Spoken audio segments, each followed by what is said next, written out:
Today's Halloween, so we're going to go over the scariest marketing campaigns of all time. This is definitely an episode you don't want to miss. This is Don't Fear Grit with Rob Taormina. Marketing strategies and advertising technologies to help you build a better business. When talking about scariest marketing campaigns of all time, you're probably right away going to gravitate towards certain things. Right, you can't have this conversation without actually having certain types of movies or books or headlines a part of the conversation.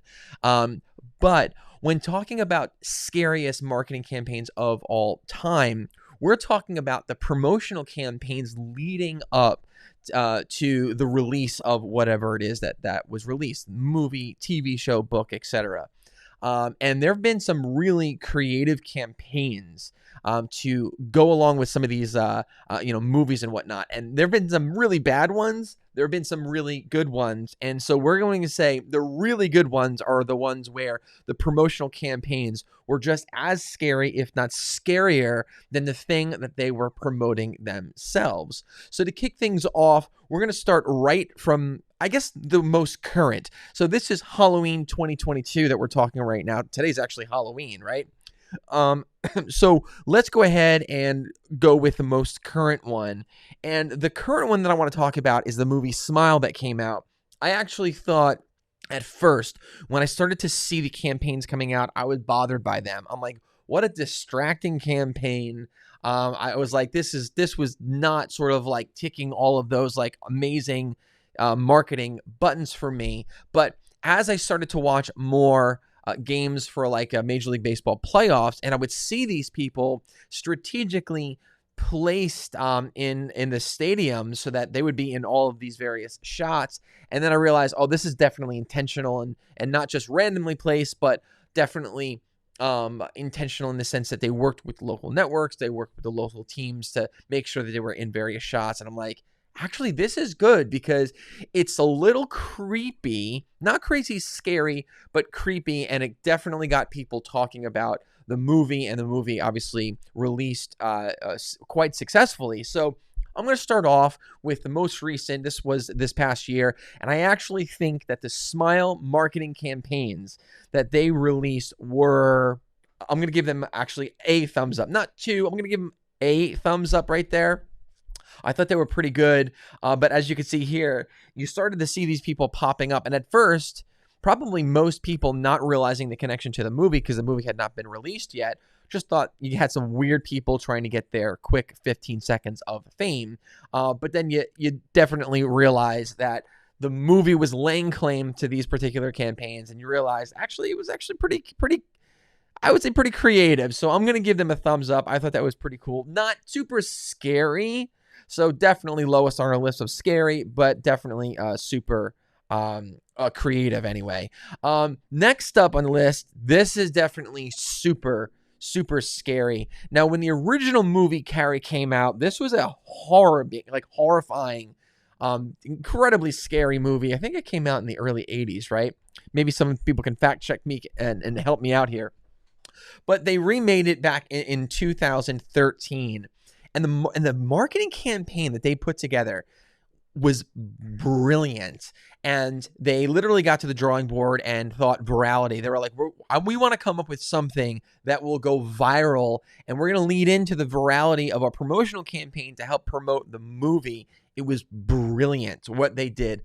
And we're talking big, high production value because to be able to build a set around this particular idea, hire actors, obviously rehearse. There was a lot of moving parts to make this amazing, to really pull this particular type of, I guess we'll also call it a prank off. But once you see it, you're going to probably be reminded of this.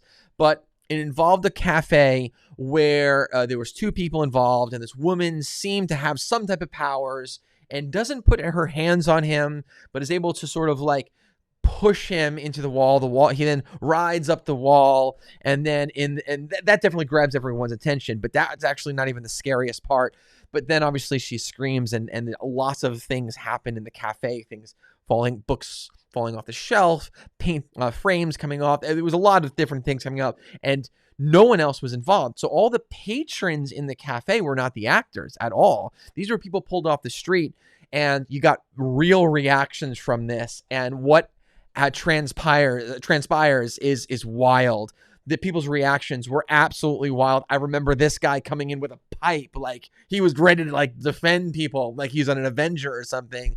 This was brilliant. This campaign went viral, and I almost think that the campaign itself became more popular than the actual movie, but it did its job. It got people talking about Carrie. It definitely got people curious about it, and they definitely went and watched the movie.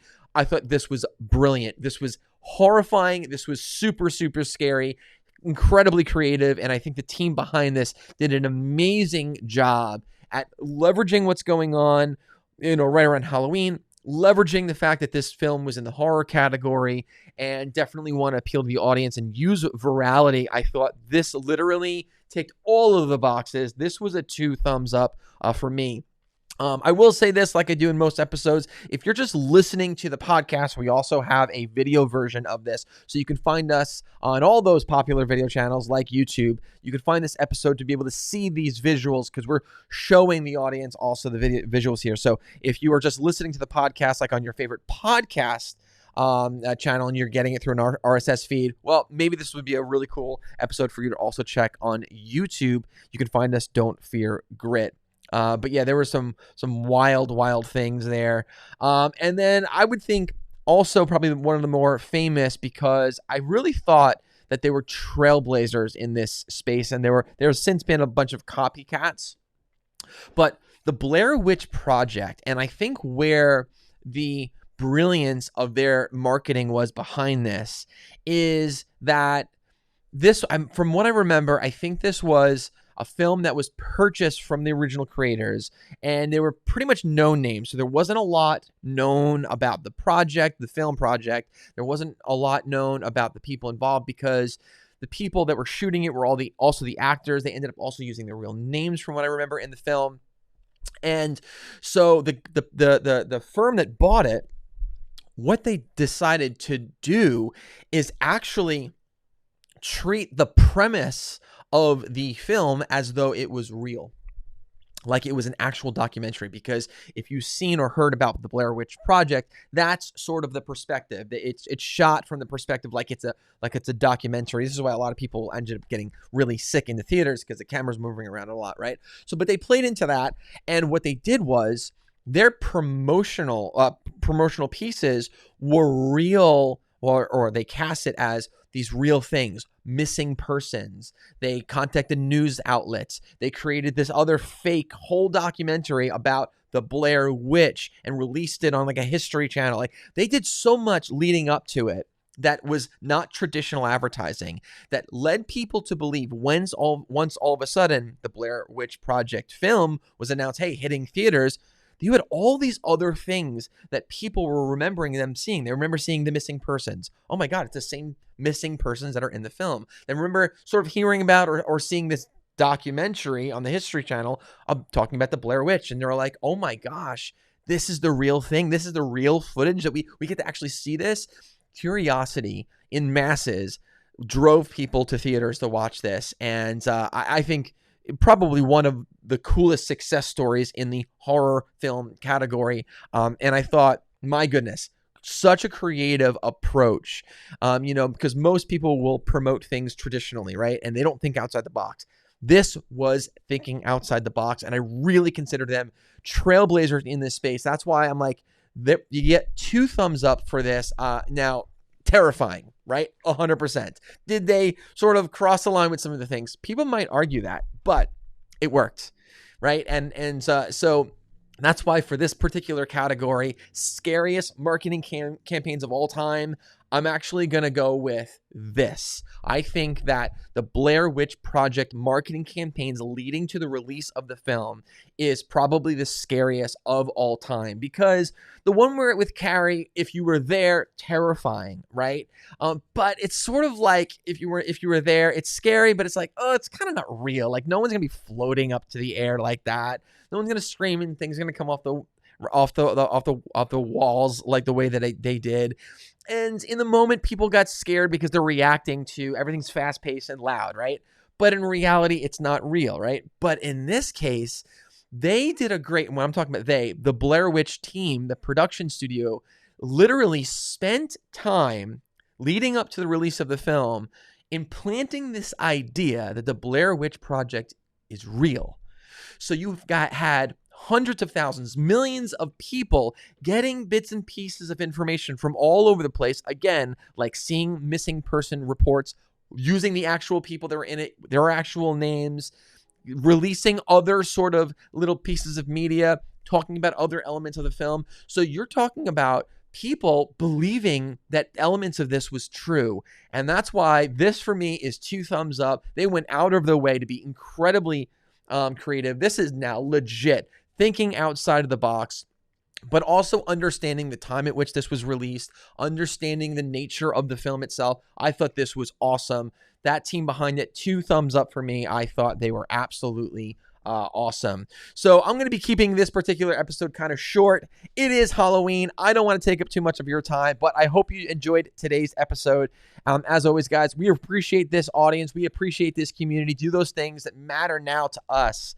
If you could do me a favor, like, comment, share. Commenting is huge. Subscribing, absolutely huge. But you know what? Bringing at least one person on board to listen to an episode, man, that would mean so much to me from the bottom of my heart. I'm so grateful for that. So go ahead. Let's invite one person. Everyone listening right now, let's invite one person to listen or watch the show. Let's grow this community, guys. So happy Halloween. I hope you guys just have fun with this day, whether you're with your family or with your friends. Be safe. Don't be too stupid.